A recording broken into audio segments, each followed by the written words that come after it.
4/3 GH. And we calculated that to be, what was the final answer? Anybody know what I'm talking about? Are you with me? Did you turn that on? Mm-hmm. Okay. I just turned it on. It is on? Yeah. Hello, Lily. And Jack. And And Jack might watch this, sure. Lily, we put the camera right on your desk so it looks just like as if you were here and you're looking at the back of Lucy there, just like you do every day. I'm sorry about that. Okay. What was our answer up here? And then we're going to pray because we didn't pray there, did we? Somebody tell me. Did you write it down? It was like 1.14 as we were walking out the door. Steve, yeah. I don't think I wrote it down. Well, what's 4/3 times 9.8 times 0.1 in the square root of that? What is it? That's a great question. I can do that in my head. Wait. Oh. Okay, well, that's when something. we did the question, the last thing I got was 1.14 meters per second. Wow. 1.14? Yeah, that's what it was said. Oh, you wrote that down? Yes. Thank you, Erica. Thanks. Nobody else wrote it down. What's the matter with you I people? just said one boat. What? Father. Okay.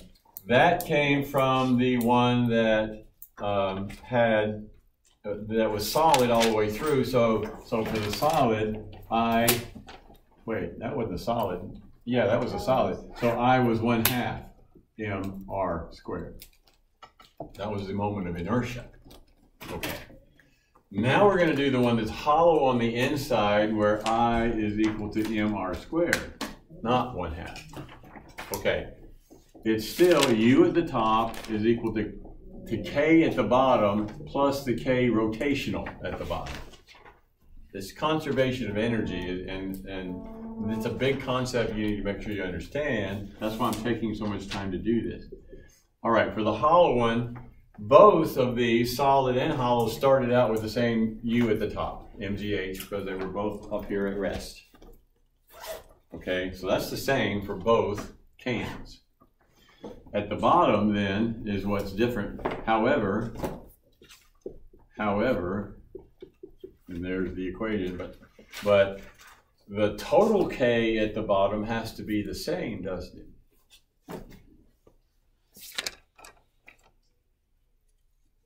Does it? As the solid or the MGH? If you add this plus this, it's got to be the same as the total K over here. Wow. Because they both started with the same MGH. They both started with the same total energy, that's all it had. They've got to have the same amount of energy at the bottom. So this plus this still has to add up to the same thing. But this right here, this V I'm underlining, the one that had a greater V was actually moving faster at the bottom, so it got down there first. These would not be the same because those are not the same. And omega may not be either, but we don't know. But we know I's are different. See, one had that I, the other had this I. The I's are not the same for the hollow and the solid. If the I's are not the same, well, this is not the same either. Yet mass cancels out, so we know that's not the difference. It's the V. So one of them is going to have a greater V at the bottom. And we already did it, so we already know this one's going to have a greater V at the bottom. This one had that V at the bottom. So let's see what this one, what its V is. And so what we did with this was we kept all that the same. V is still what we're solving for. But over here, instead of I can write mr squared. And instead of omega, I can write V squared over R squared.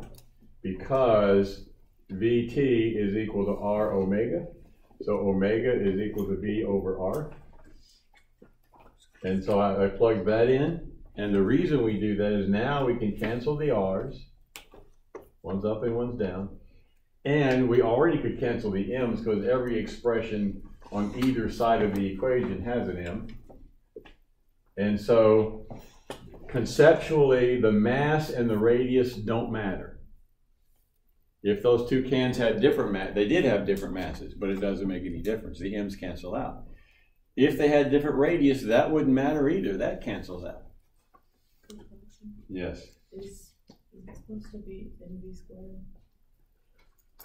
This is what? What are you asking me about? Just MVs. The what? Is it not 1/2 MV squared? Is it MV squared? What? This is 1/2 I omega squared. No, the other one. Is it just? That's omega. No. Oh. The other. Over here? It should be 1/2 mv squared, which is what I wrote, isn't it? What's the problem? Okay. That's a v squared. All right. All right. So anyway, if I write down what I have left, I've got GH on the left. On the right, I've got 1/2 v squared, because we canceled out the m, plus 1/2, what's not marked out, v squared. What's 1/2 v squared plus 1/2 v squared? V squared. V squared. So this equation reduces all the way down to that. And so V is the square root of GH. See, over here we said V was the square root of 4/3 GH. That's what that one went all the way down to, because I was different. Over here I was just, didn't have the 1/2. So what's 9.8 times 0.1? We can do that in our heads, which is a good thing because you all never get your calculators out. And that would be 9.8 times 0.1 is 0.98. This velocity comes out to be 0.98 meters per second. Now compare that with the 1.14 for the solid, and you see why mathematically now we can see the solid should win. It has a greater speed at the bottom. And it did, it won, didn't it? It got down there first. Yes. Is that supposed to have a square root, or is that the square root taken? V squared is GH, so V is the square root of GH. Oh, yeah, it's the square root of 0.98. Sorry, whatever that is. What's the square root of 0.98? Now you do need your calculator. 0.98. Hey, get your calculators out. This is annoying to me to ask questions, and everybody in the room has a calculator, but nobody will get it out. I need to have answers here. It's 0.98. What is it? 0.99, really. 0.99? We know it's really close because it's almost 1. So, all right, Sarah says it comes out to be 0.99 if you take the square root. Still, that's a whole lot less than this, isn't it? Or at least it's less enough that this one would have won the race. Now, the concept for you to get in all of this, if you're ever asked questions about a solid cylinder and a hollow cylinder, well, you know the solid's going to win the race, if that's all there is to the question. But what makes a difference? The masses don't matter because the m's are going to cancel out. Doesn't matter if one has more mass than the other. One has a bigger radius than the other, but you know what? That doesn't make a difference because the r's cancel out as well. The only thing that is different between this and this is the what?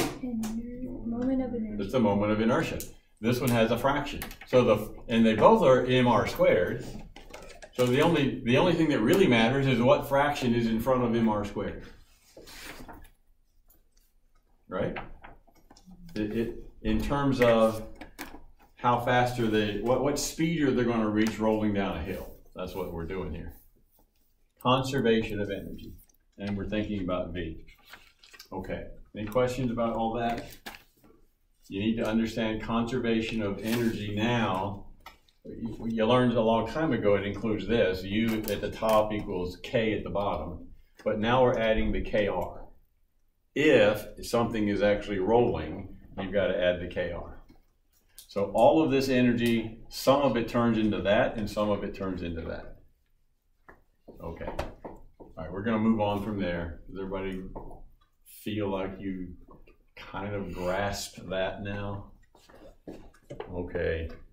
You've all got your calculators out. This is great. Okay. What a good class. They get their calculators out when they're told to. We're going to talk about L now. The letter L. You know what I'm talking about, Nate, when I say the letter L? Yeah. Is it in your notes that you took for your homework? Yes. What does L stand for, Cole? In physics.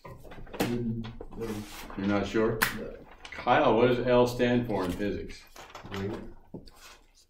It does stand for length, but capital L in this chapter stands for something else. Jaden, what is it? Angular momentum. All right, that's what we need to talk about because your homework last night was about that, and it was in your book. You read it, so you should have been able to at least do something there. But let's talk about it. Here is the linear stuff, and over here on this side of the board is the angular stuff. All right. For momentum, this is what you already know. P stands for linear momentum, and you have learned back in, I think, chapter 7, that it's calculated m times v, mass times velocity. It's a vector quantity. And so if something is moving, it has a velocity and it also has a mass. Those two things matter.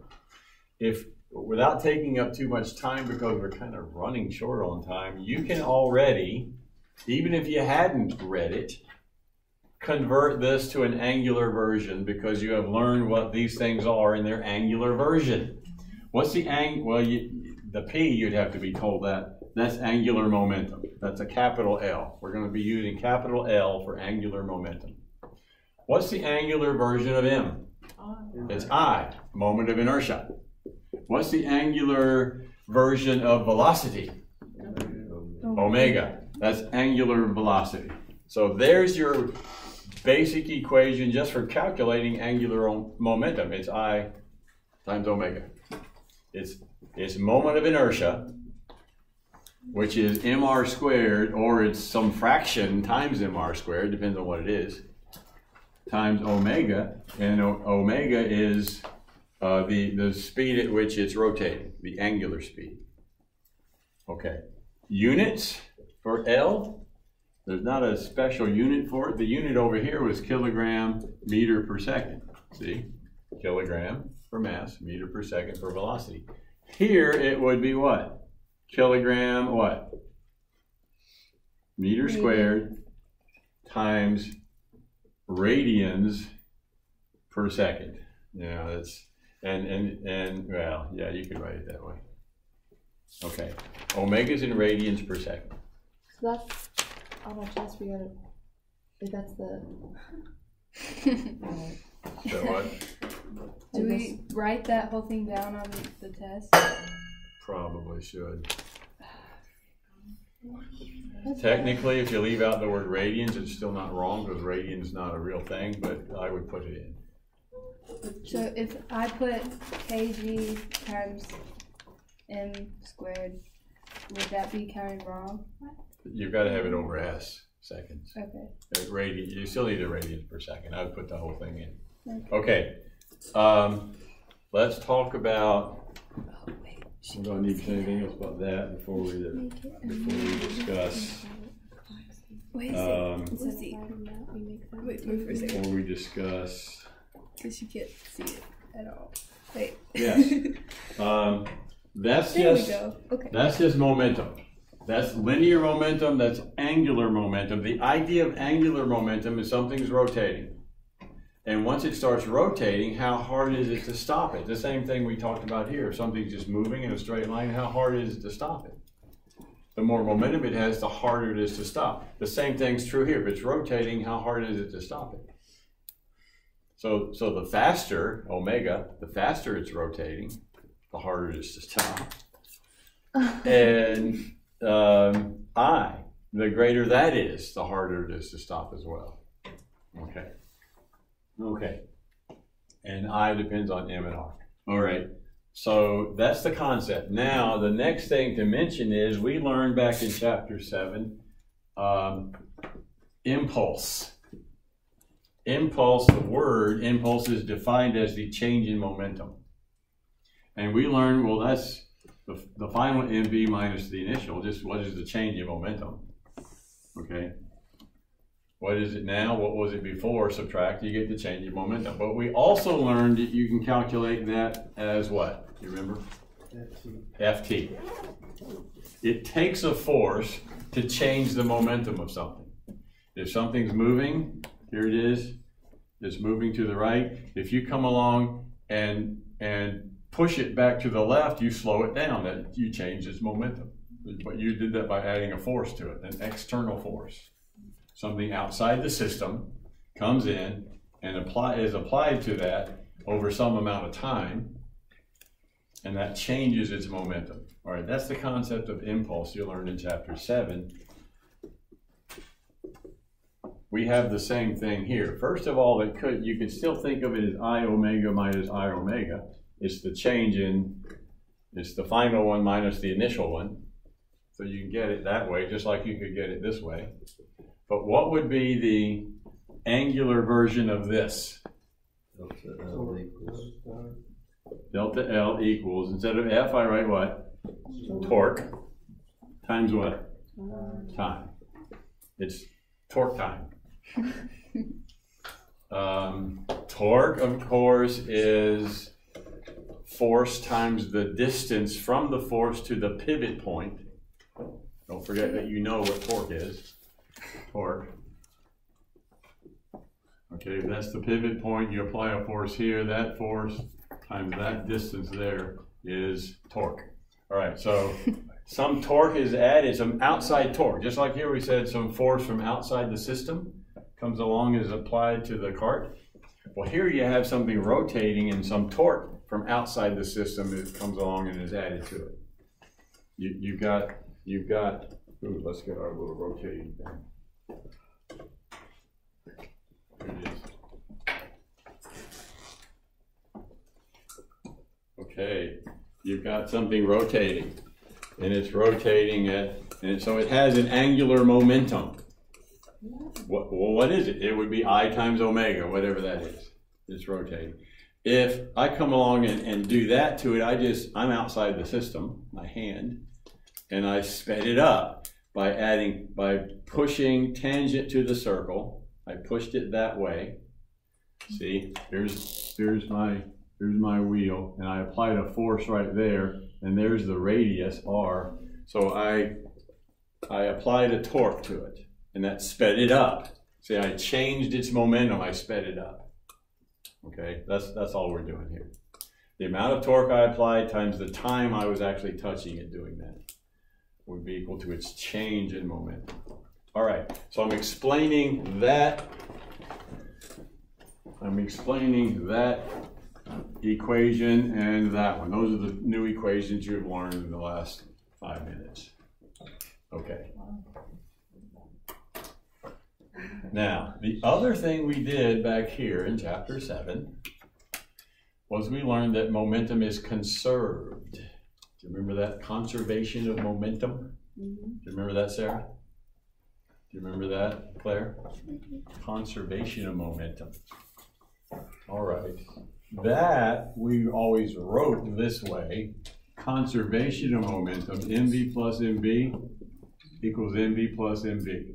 And we wrote it that way because in a lot of examples, there are two different objects.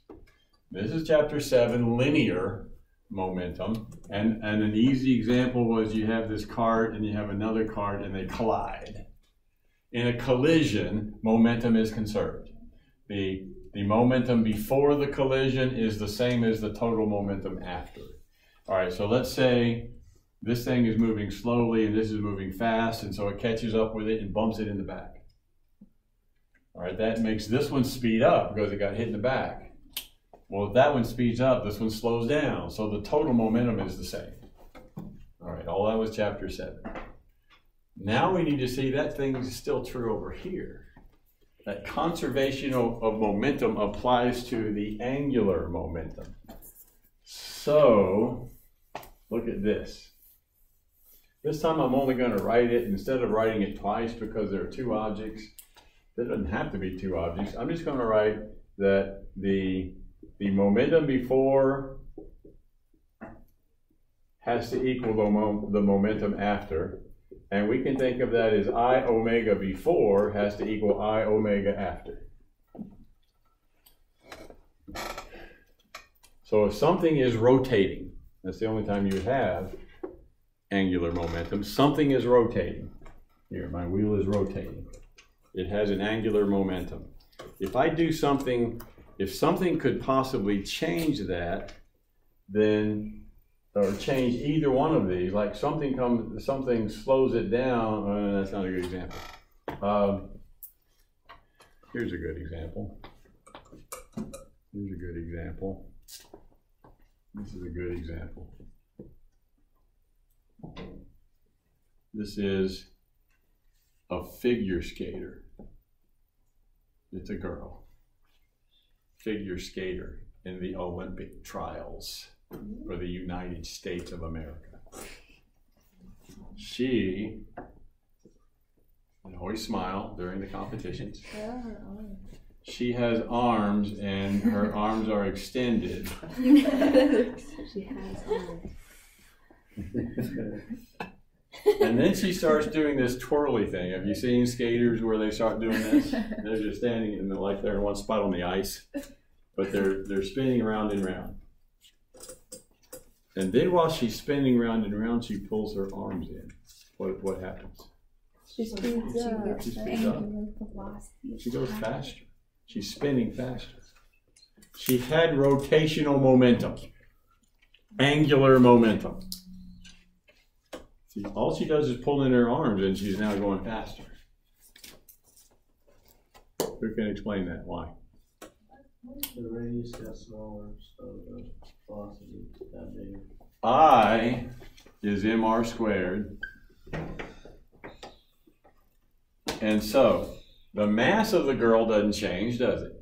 M is the same before and after. We can't change the mass of the girl. But we can change the radius. Think of the point of pivot, the pivot point, the axis is right down through the middle of her like that. Well, right now, her radius is you can think of it as from here to there. And she pulls her arms in. Now she pulls her arms in. Now her radius is from here to here. R got a lot smaller. And yet it has to be, this whole thing has to be conserved, and you can't change the mass. So if R gets smaller, what else changes? Omega has to increase so that her momentum is conserved. All right, who in here can spin around and not get dizzy? Sophia can. All right, Sophia, you just volunteered.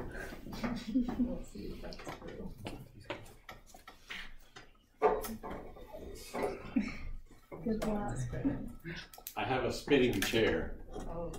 Sophia, you have to come back here where there's a lot of room. And sit on the chair. And put your feet up on the bar underneath you. Now, see, this chair will rotate. Everybody see that? No. It rotates pretty easily. There's not a whole lot of friction out there. Okay. Now, just to increase the mass a little, I want you to take each of these in your hand. That's 1 kilogram each. And you have to hold them out like this. All right, now, you've got to hold them out like this, and in just a minute, I'm going to tell you to pull them in. All right, everybody watching? Okay, pull them in. Did you see that? Sped up, didn't you? You weren't ready. Don't do it again. This time you're ready? I'm ready. Okay, now don't fall off when you pull them in because you're going to speed up. Now, I'm not touching her anymore. I pull them in. Oh my gosh, this is the craziest thing. Did you see that? How she speeds up? It's like going to tip over. Good job. Thank you very much. She's not trying to speed up. I wasn't touching her. It's angular momentum is conserved. It's physics. Ice skaters, figure skaters. Oh, thanks for turning that so that Lily could see Sophia fall off the chair. She didn't fall off the chair. I didn't. Figure skaters understand a lot of physics. If you watch a routine, they're doing all kinds of things that involve angular quantities because they're always going in circles. And that's kind of what they do. Okay. All right. That's a good example, though, of conservation of angular momentum. If you change the R, the omega has to change as well. Okay. If she's spinning like this really fast and wants to slow down, all she has to do is put her arms out. She slows down. Okay. Bicycle.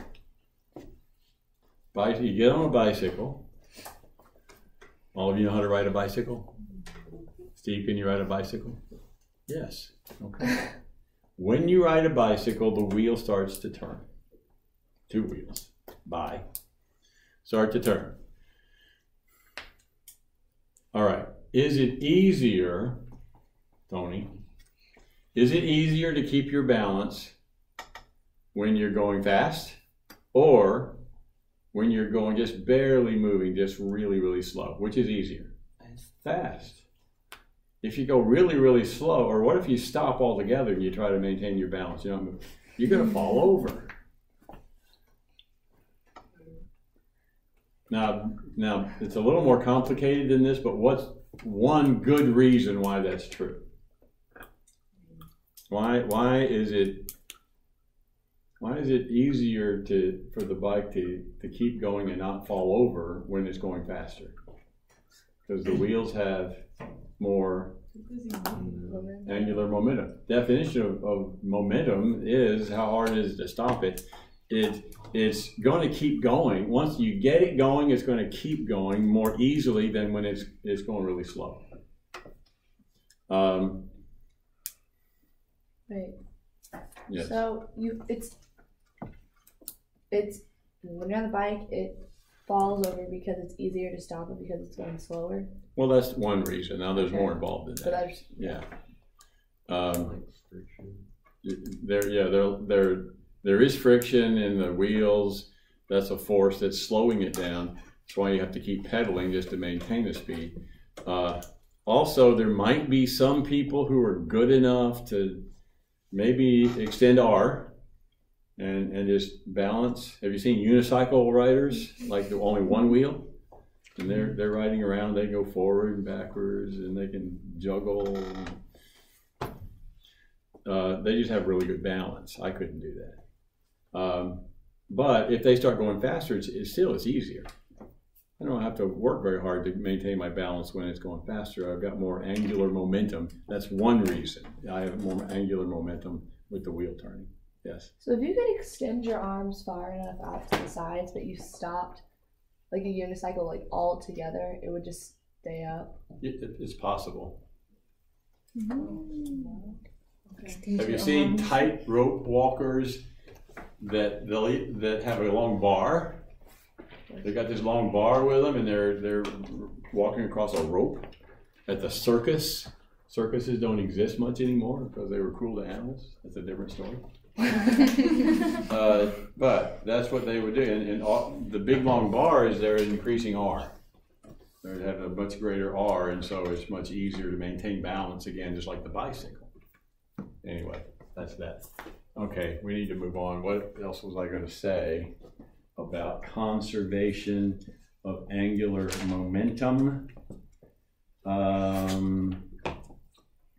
One more example. The Earth rotating around the sun.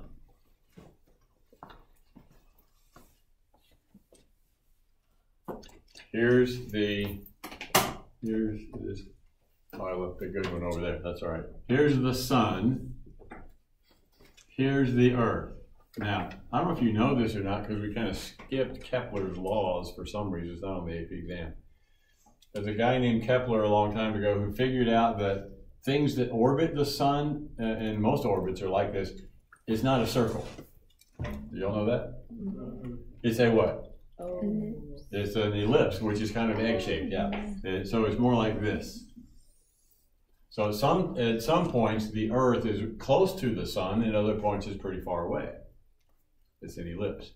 Okay, so here's my question. Does the Earth, if you think of this as omega, it's not a circle, but it's moving circularly. So omega is the angular speed. Does the Earth have the same angular speed here as it does there? No.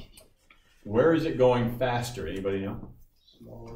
Yes, over here.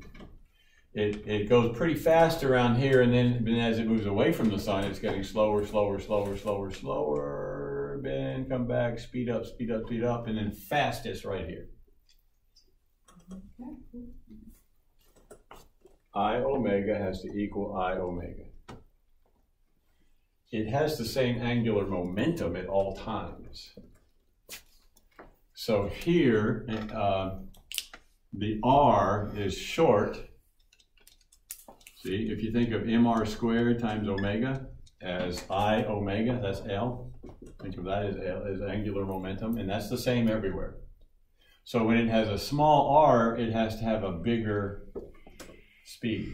That's the angular speed. When over here it has a great big R, it's got a smaller omega. It's going slow. The angular momentum of a planet is the same, is conserved. It's the same everywhere.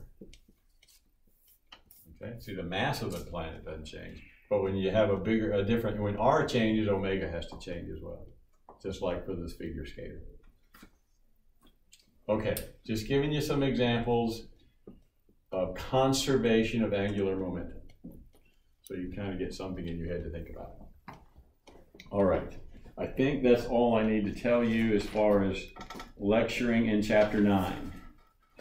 Now, the next thing I want to do, even before we go over the homework that was due today, is doggone it, go back and look at some CYU questions, because we keep skipping those things, and they're important. So get your book. And when we have time, I like putting you in little groups and having you discuss them within your small groups. But I think just to make this go faster, since all we have is today and tomorrow, and then your test is Friday. So to make this go faster, we're just going to do it all together. Everybody turn to page.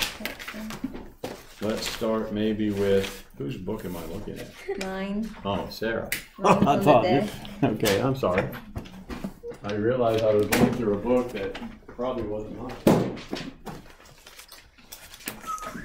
All right, turn to chapter 9. We may have gone over some, I don't know if we have or not, but let's go to, we haven't gone over any? No. Really? We don't know if we understand. All right, let's just look at number 1, see if, 248. page 248. We're going to go through these as fast as we can. Some of these you've done for homework, probably, but maybe we didn't talk about it. Did we talk about any of those, 1, 2, 3, or 4? No. All right, number 1. There's a drawing with a bar. It's an overhead view of a horizontal bar that's free to rotate about an axis. 2 forces act on the bar. You can see those vectors drawn. One force is perpendicular, the other is at angle theta, and that theta can be 90, 45, or 0. That's the one on the left. Rank the values of theta according to the magnitude of the net torque that the 2 forces produced. Largest first. Okay. Largest net torque first. And you're ranking the thetas, which are 90, 45, and 0. And it's the net torque on the entire stick. You understand? The net torque on the whole stick. All right. Which one is the largest? Which one would be the largest? 0. 0. Did all of you know that? No. No. What's the question? Which would give you the greatest net torque? Now the one on the right set is like that. Yeah. It's the one on the left that we're changing, and if that theta is 0, that would be kind of like this. It's parallel. It's not producing any torque, is it? So the one on the right, where there's a pivot point here in the middle. So the one on the right, though, would still create torque. So that the net torque would be F times whatever this R is. But if it was 90, wouldn't that one be straight up and down? But they're going off the same. 90 degrees, it would be, at 90 degrees, it would be here. Right. But So,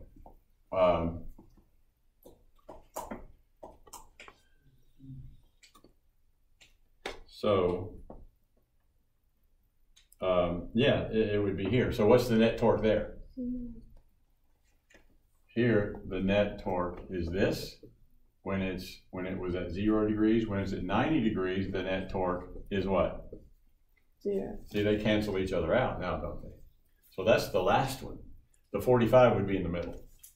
The 45 is when it's like this, and this one still wins, so the net torque is not 0. The torque over here is just, that component of F that's perpendicular to R, and that's smaller than this. So that one wins. It's going to rotate counterclockwise, but it's not as much as when this was 0, because this is still opposing it. So the right order is this, 45 degrees. Okay, so that's the greatest net torque, because this one's 0. That's next, because this one is opposing that, but it's small. This one is last, because then they cancel out and it becomes 0. All right, you see that?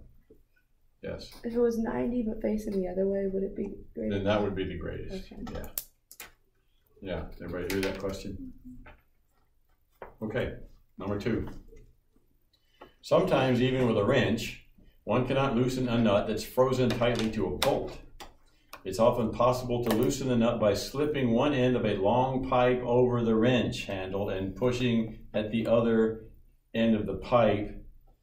The question is, does the applied force produce a smaller torque, a greater torque, or the same torque? Greater. Here's my wrench. If I slip something over, so now I can push here, is it greater or less or the same? It's greater, because what changed? R. I've got a bigger R. And even if I push with the same force, bigger R gives me more torque. Okay, that's true.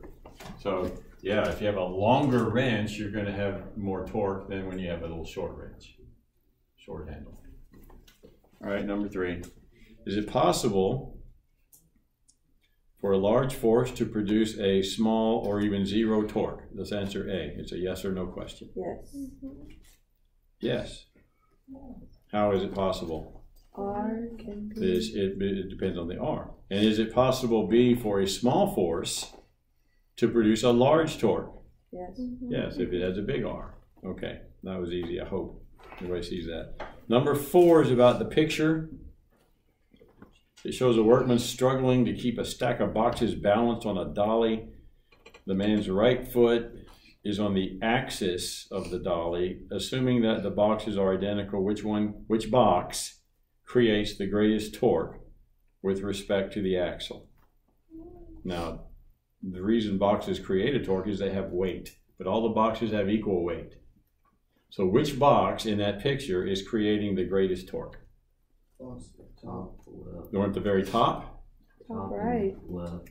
Or the one on the far left? I thought it was, wait. At the top? Are we saying left? The one on the far right? Wait. Which one are we saying is, are we saying? As you're looking at the picture. Okay. You're looking at the picture. Top right. No, top, yeah. Top left. It's the one on the far right. I guess at the top of that. Top corner. Top It's at the corner on the right. Because weight is the force, right? See, look at this. The entire set of boxes kind of does this. And here's the pivot point. There's one up here that's pretty far from it, but its weight is this. It's straight down. And R is this. They're not perpendicular. If you get a perpendicular version of that, it's pretty small. So that is producing torque because it's not right over it. If it was right over the axis, it would be 0 torque. Well, it's only a little bit to the right of the axis, so it's not very much torque. Whereas this one, this box here, its weight is straight down, and they're the same, but it is a lot farther away. This is R. The force is the same as it was here, but for this one, that's R. For this one up here, that's R. So how would that one be greater? This one's greater because it has a greater R. This is the answer, the one on the far right.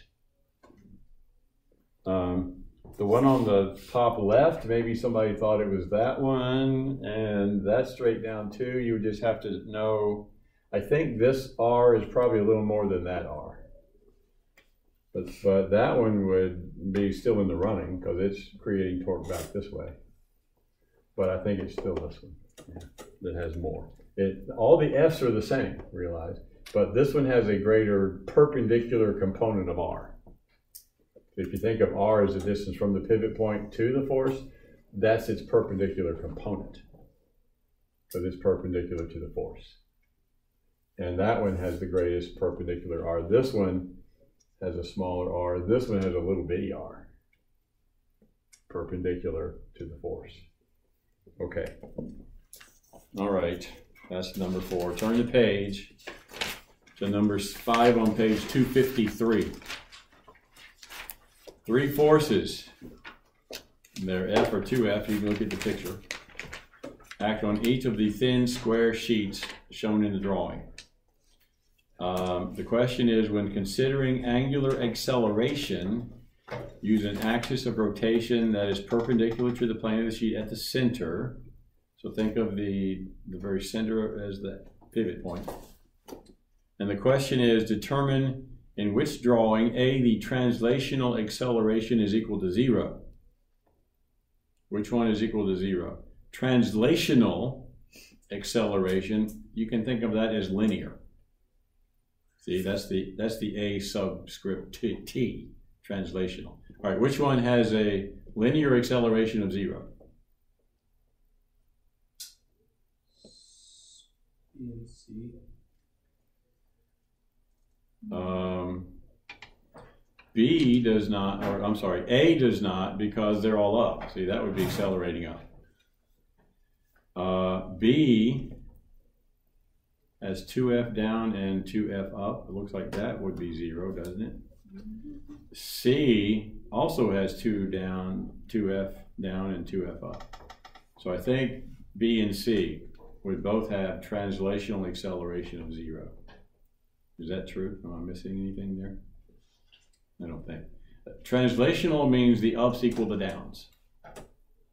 Okay, it's not talking about rotational. All right, for question B, oh, I'm sorry, I didn't finish reading the question A. Back to question A. In which drawing is the translational acceleration 0, but the angular acceleration is not 0?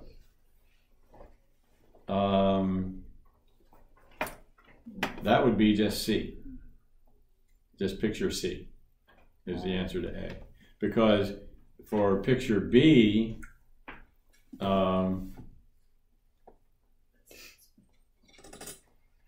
the angular acceleration would also be 0 in B.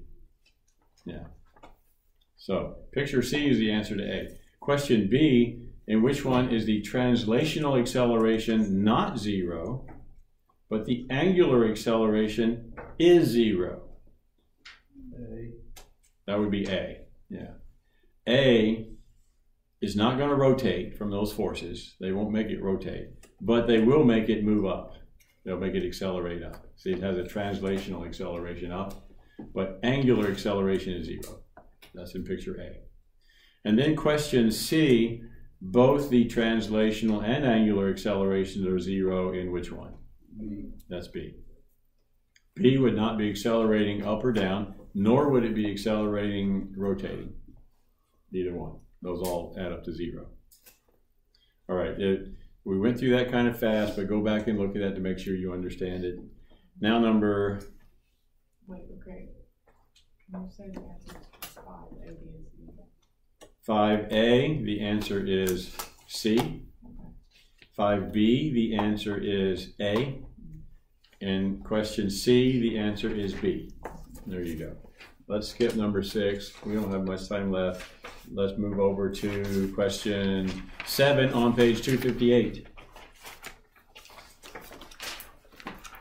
In the spring, fruit grows out on a branch on a pear tree.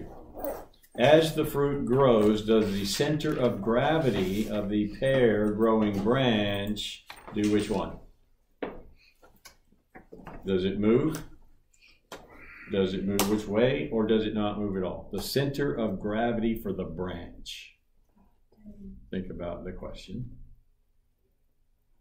As the pear grows, what happens? It does move, so the answer is not C. Which one is it? A. It's A. It moves toward the pear's end because you're getting more weight. See, here's the branch, and at first you have a little tiny pear, but as the pear gets bigger, the center of gravity used to be there, but now it's out here. It's closer to, more weight on the right than there is on the left. That's all that's talking about. Getting you to think about where's the center of the weight for the object. Number 8, look at that wine bottle that's somehow magically remaining at rest Seems to defy common sense. on that wine rack. And it says the rack is not attached to the tabletop, it's just resting there. Okay. Is this real? That could be real, yeah, Can we try this? sure. Bring a bottle of wine. I'll go by the liquor store and buy a, no, we're not really gonna try that. Like, But look at the question. Where's the center of gravity of the whole system, that is the wine rack and the bottle of wine? Where's the center of gravity for the whole thing? Where must it be? C. Did you say C? Mm-hmm. Is it to the right of where the wine rack touches the tabletop? Anybody else want to weigh in? It's B.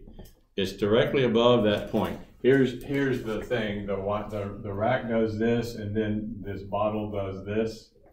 There it is. And that's the pivot point. If it's going to pivot, right there. So if the center of weight for the whole thing is right above that, it's not going to topple. That's true of anything that's going to fall one way or the other. It's going to topple. If the center of weight is right above the base, it will not topple. If the center is over here, then see, it's going to get a torque. It's going to rotate that way.